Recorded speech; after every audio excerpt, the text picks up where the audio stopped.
కథ పేరు వేప చెట్టు నీడ. తూర్పు దిక్కున కొండపురం అనే ఊరు ఉండేది. ఆ ఊరు చిన్నదే కాని ఎంతో ప్రశాంతంగా ఉండేది. ఆ ఊరిలో ఒక రైతు నివసించేవాడు. అతడు మంచి మనసున్న మనిషి. ప్రతిరోజూ ఉదయం పొలానికి వెళ్లి పనిచేసి సాయంకాలం ఇంటికి తిరిగి వచ్చేవాడు. అతని ఇంటి ముందు ఒక పెద్ద వేప చెట్టు ఉండేది.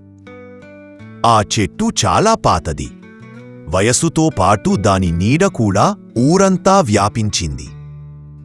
ఈ చెట్టు కిందే రామచంద్రుడు చిన్నప్పుడు ఆటలు ఆడాడు.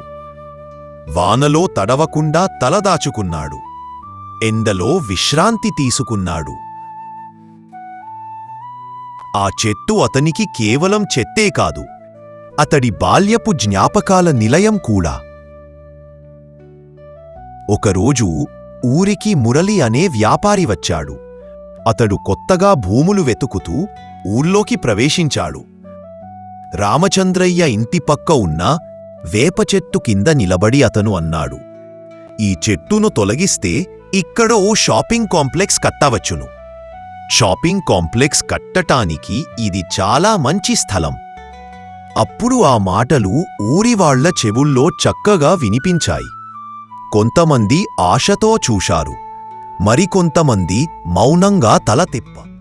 కాని రామచంద్రుడి గుండె గజగజలాడింది. ఆ చెట్టు కూలిపోతే తన బాల్యమే కూలినట్టు అనిపించింది. ఆ రాత్రంతా అతడు నిద్రపోలేకపోయాడు. ఆ వేప చెట్టు ఆకుల శబ్దం కూడా తనతో వీడుకోలు చెప్పినట్టే అనిపించింది. మరుసటి ఉదయం అతను ఊరివాళ్లను పిలిపించాడు. చెట్టు కింద నిలబడి ప్రశాంతంగా మాట్లాడాడు. "ఈ చెట్టు నా చిన్ననాటి స్నేహితుడు. ఇది కేవలం చెట్టు కాదు, మన ఊరి చరిత్ర, మన సంస్కృతి. దాన్ని కూల్చేస్తే మన జ్ఞాపకాలను మనమే పోగొట్టుకున్నట్లు అవుతుంది." అతని మాటలు అందరి మనస్సును తాకాయి. ఆ పిల్లలు పరుగెత్తుకు వెళ్లి ఆ చెట్టును చుట్టుముట్టారు. వృద్ధులు తలవంచి మౌనంగా నిల్చున్నారు.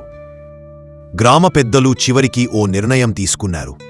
వేప చెట్టును కాపాడాలని, ఇంకా దాన్ని చుట్టూ చిన్న పార్కు ఏర్పాటు చేయాలని.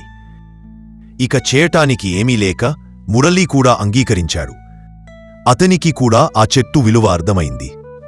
తాను వచ్చిన దారి వెంటే ఊరి నుండి వెనక్కి వెళ్ళిపోయాడు.